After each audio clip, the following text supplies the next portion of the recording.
Hey there people in Blenderland. This is the third and final part of my tutorial on taking things from Blender to Substance Painter and back.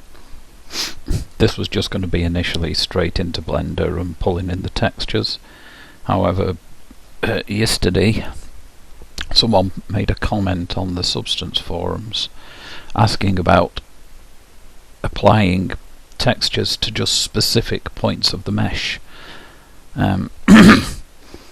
And they hadn't actually set up an ID map, or I got the impression they hadn't set an ID map up in Blender, so they couldn't isolate it using the ID map, using the method we have here, where the yellow bits are using the colour selection in order to use the ID map to select the parts.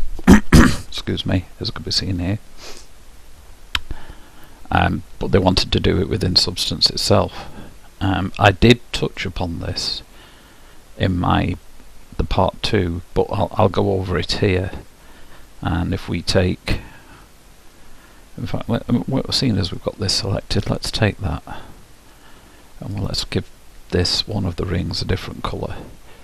The easy way is you've got an F1, F2, F3. Boom, boom. Here we've got F1, F2, F3. So we do an F1 to get both, do an F to fit, and then I'm just going to zoom that in, and I'm going to move it up, and I'm going to zoom that in.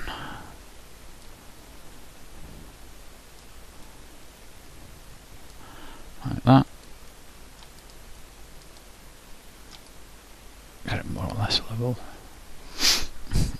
And the way you can do it is I can add a material here. Let's just pick a material that's suitably left of center, shall we say. So add a black mask like that. Then go into your polygon fill, and you've got options where you can select island. If I click that, it fills the whole thing, which we do not want. We only want part of it, so we don't want that, so undo that. Or we could choose mesh fill. That again is no good. That would literally fill the whole mesh. So if I select that and click, it does the whole thing. We don't want that. So what we want is polygon. And then you can either click in the mesh like that, or no, I'm not sure if that's passed through. No, it isn't. So alright.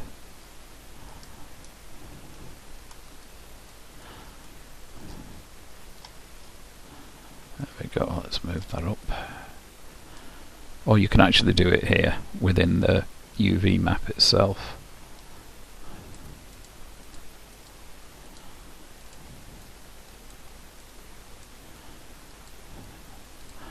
So you just paint in those particular polygons with the material you want,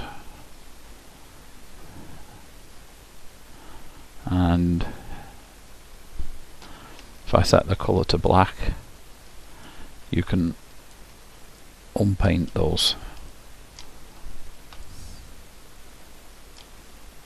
like that. So just ensuring then that we've only got that particular set selected for the new material.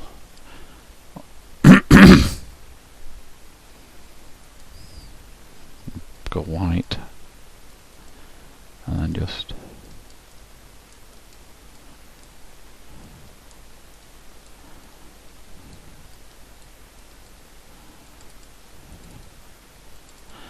double click in here.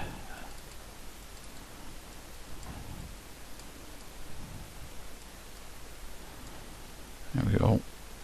Or you can go on the mesh.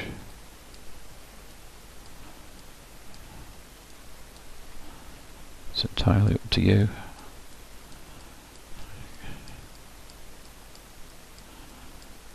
There we go. So those now are set.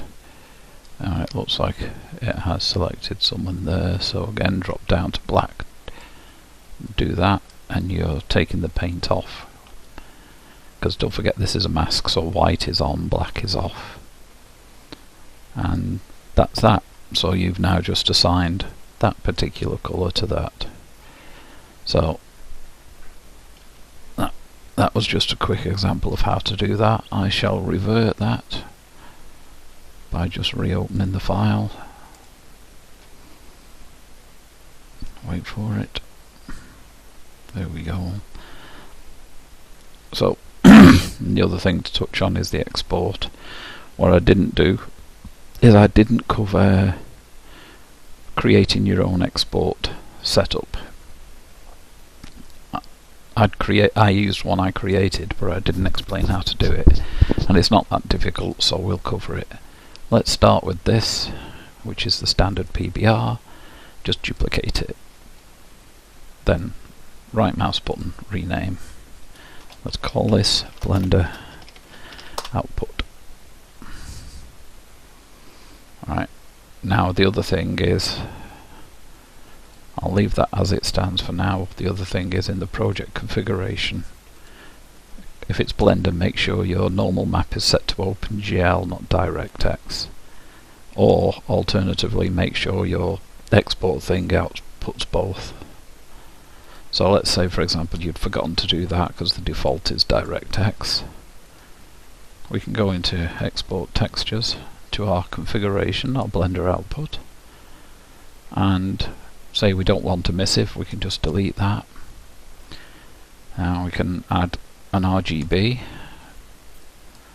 delete, click on the hash and say we just use texture set, and I'll just delete the mesh from these because I'm only interested in using texture set in this instance. You can actually set it up with a complete folder as well. There's so you've got quite a choice from these: project, mesh and texture set. So you could build project slash mesh slash texture set or what have you, but I'll leave you to play with them, and I'm going to call this norm for now. Actually, what I want to do, I want to rename that DX because that's the standard normal, and I'm just going to call this normal. I'm going to take my OpenGL, click and drag. When I see the plus sign, let go and do RGB channels. Going to add a grey, delete the word grayscale, texture set underscore opacity, and I'm going to grab my opacity channel, drop that on, grey channel, and then one more, and I'm going to call that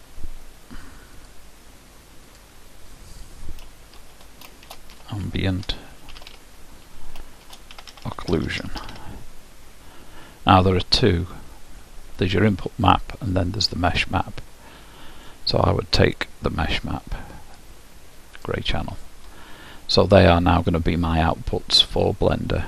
Base color, roughness, metallic, DX normal, height, normal, opacity and ambient occlusion. So I can go into my export,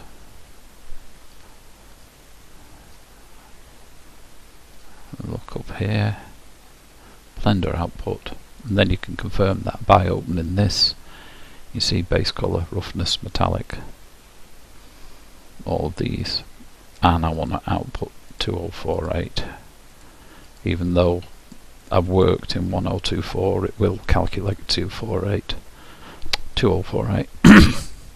Select my path.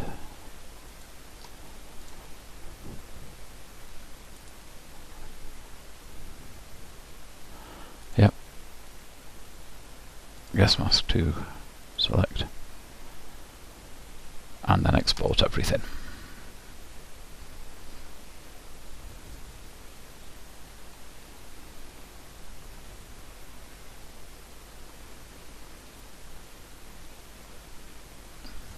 We'll just wait on that again.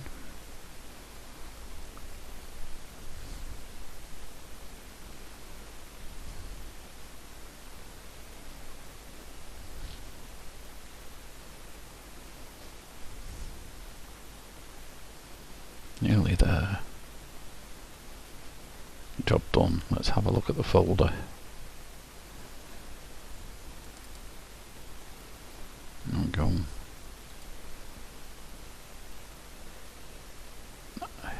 Boom, boom, boom.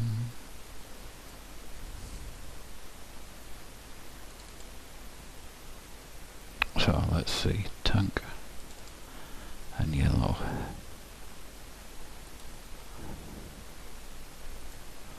And if you look, let's get this right, tank and yellow normal. Just close that and zoom in. I zoom in, there's the tank and yellow normal, and there's the tank and yellow DX normal. And as you can see, basically one's inverted to the other. So if you accidentally use the wrong one in Blender, it'll look raised instead of indented, and vice versa. So in which case you'd have to normally invert the red and green channel. But if you do this, then at least you've got access to both, depending on when you're using Unity or Blender or some other thing. Blender, it prefers OpenGL. So setting it up in Blender with the principled shader is actually pretty straightforward. Go into Material View. I'm going to select my tank and yellow. I'm going to come in here, delete that. Make sure your Node Wrangler add-on is active. There's no reason not to. It's almost essential to have it to make the most of Blender. Do a Shift S with the diffuse selected. Change that to principled. With the principled selected, Control Shift T. Then go to the folder where your details are. It's tank and yellow, so I'll just do B and I'll select everything with tank and yellow and let it pick what it wants. As you can see, it's picked the base colour. I'll just pull this to over here for now, I don't need that. Put an N here so you can see. So you've got the base colour, it's got the metallic, it's applied the roughness, and it's used the normal. And it's used normal rather than DX normal, and that's why I called it DX, so it defaults to using the OGL one that I set up. Set that for 0.2, and then the displacement, which is your height, I'll set that to 0.05. So it's subtle, but as you can see, there it is. So we do exactly the same with the others. So if we set straps, and that really should be straps and glass, which it is, and so I'll just rename that to say straps and glass.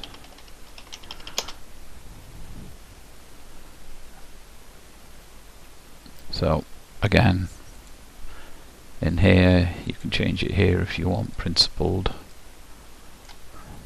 Just drag that out of the way and delete that. Select it, Control Shift T, and straps and glass, so B. Select them. Principled texture setup. As you can see, it's done. Now with this you want the opacity as well, which isn't included by default. So I would come here and just do in your image, UV image, Alt O, go there and select opacity. Now bear in mind the opacity is the inverse of the transmission, so we're going to have to flip that round if we want to use it in the transmission here, which we do. So let's select that, do a B, G to move them out of the way. Select that, Control Shift D, so it keeps its vector connected. Go in, we're going to call that opacity, and we're going to change that to opacity, and we're going to connect that to transmission, which is wrong. And if I do a Control B and then go into wet rendered mode, so you can see what we're doing.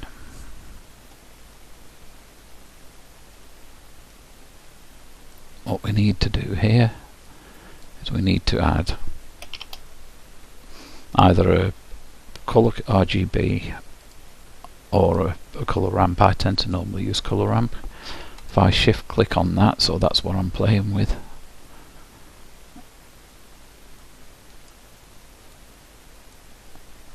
See, that gives you some control, but I just actually prefer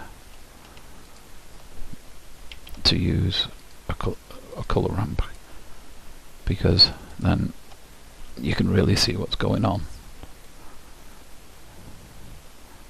So that's like that, and then we actually invert them.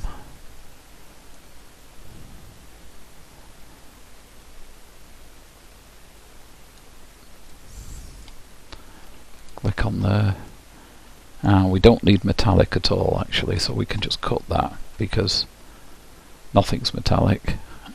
Roughness, again, you can add an RGB curve or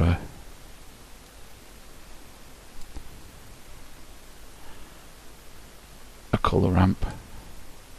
Again, I prefer color ramp. I'm just not that good with good with RGB curves, whereas color ramps, it's pretty nice and straightforward. You can see there I've gone gloss, and there it's, so I can pull that in, that's gloss. I can pull that in,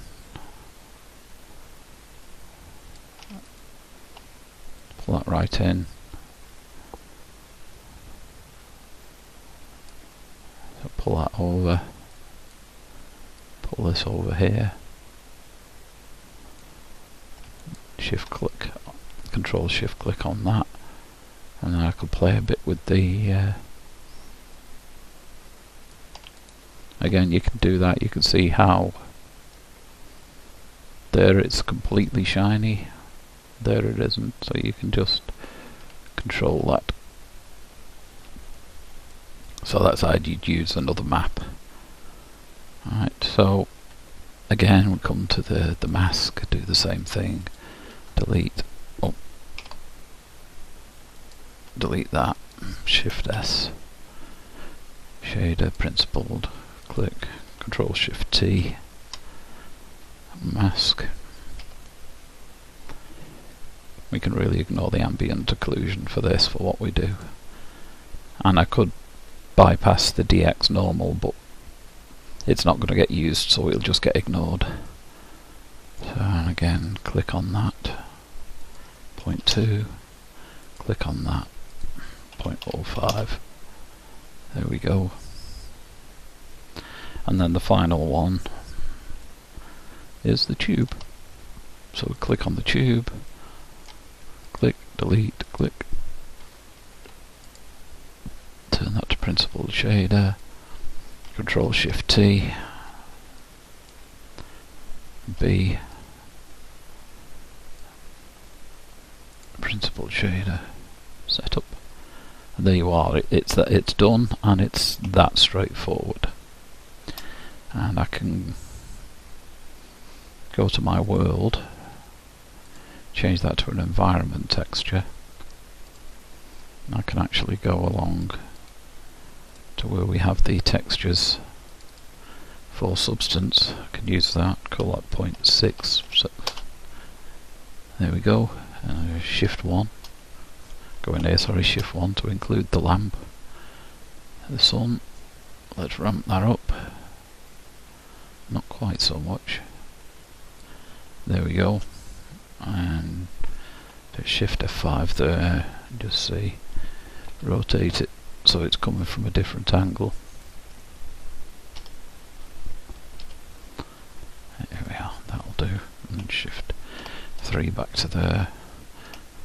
And that's how you do it within Blender using the principled shader. Nice and straightforward.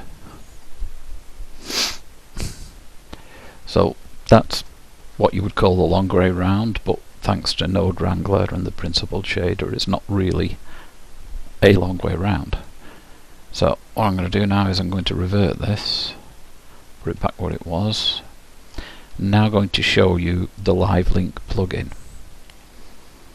So we come in here, I'll stick and we have the SP livelink plugin. The first thing you do, make sure you start the server. I won't cover the actual installation of this. That's the plugin documentation handles that.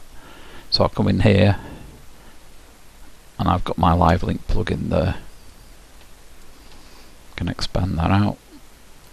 Check my additional maths. I've got my opacity. That's all good.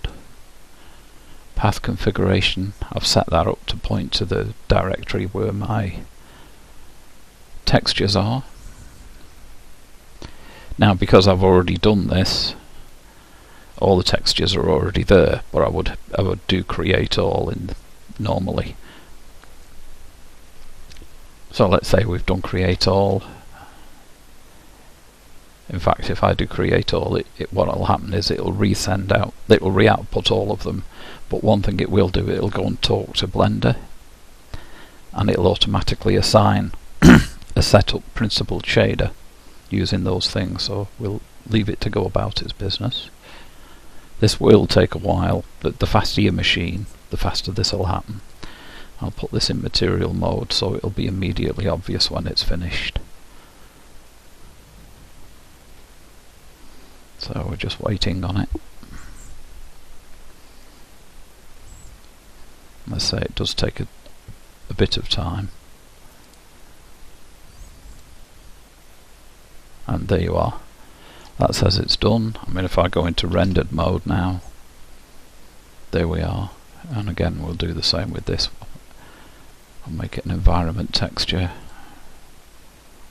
Open it. Exterior. Panorama. Set that to 0.7. Maybe a bit more. Something like that. There we go. So that's how quick it was using the livelink. But what the livelink will allow me to do, and you notice I didn't have to do any messing with the opacity there.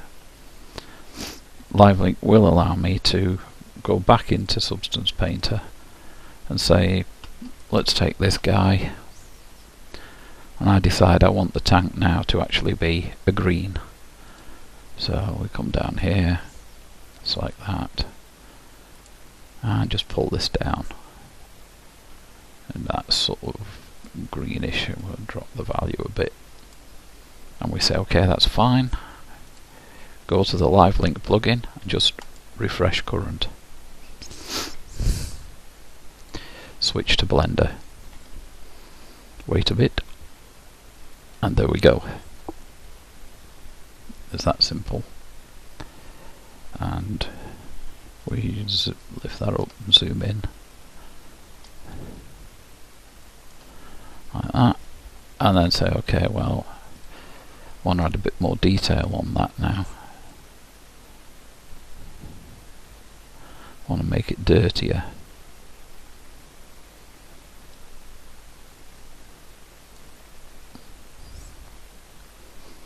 Or say I want to add a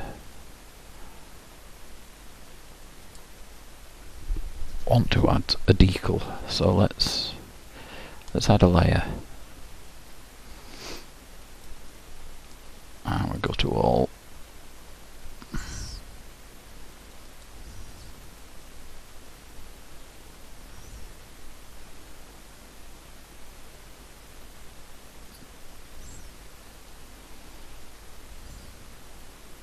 I've got various things here that I've pulled from various sources or made myself. In fact, let's do something funky. Let's add a grill on it. So we'll do a hard surface, and we'll get this layer to affect only the normal and the height.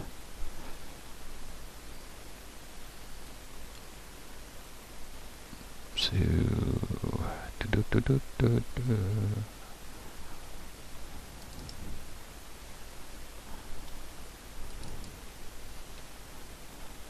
come on.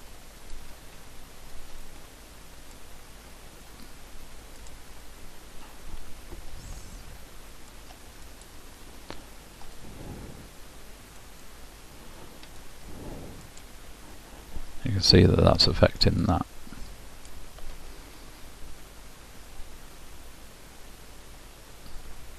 And we can add another layer, and that'll affect just the normal, say.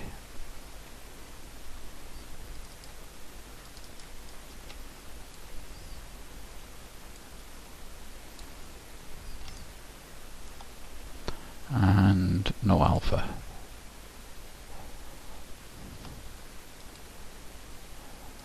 Like that. Then let's add a generator.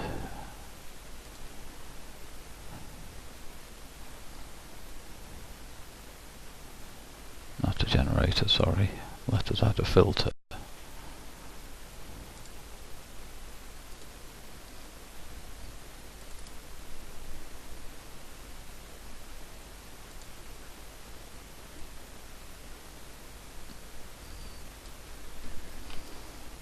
Okay, we can do the same on the other one.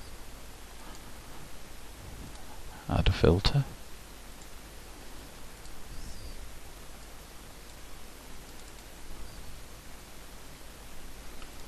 Now, so that's done something significant now. Let's look for the rust.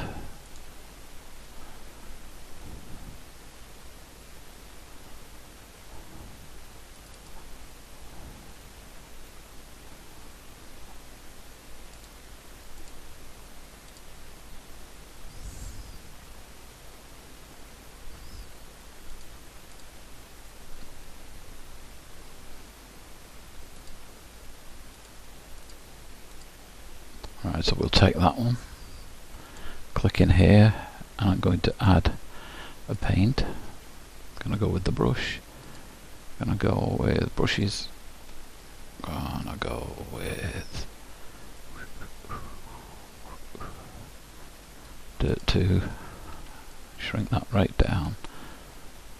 Like that.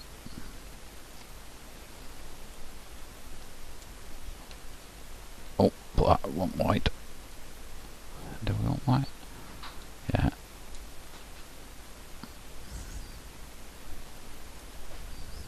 Yeah, I'm changing the colour here, you can just see. And we'll add a paint there. It's not doing out.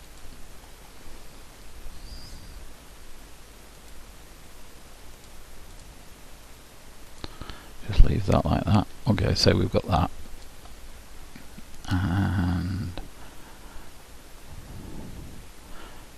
let's just add another standard layer there. Paint. And that's just going to be colour. And we'll just make that red. The brushes, normal brush, Dirt 2, zoom it down.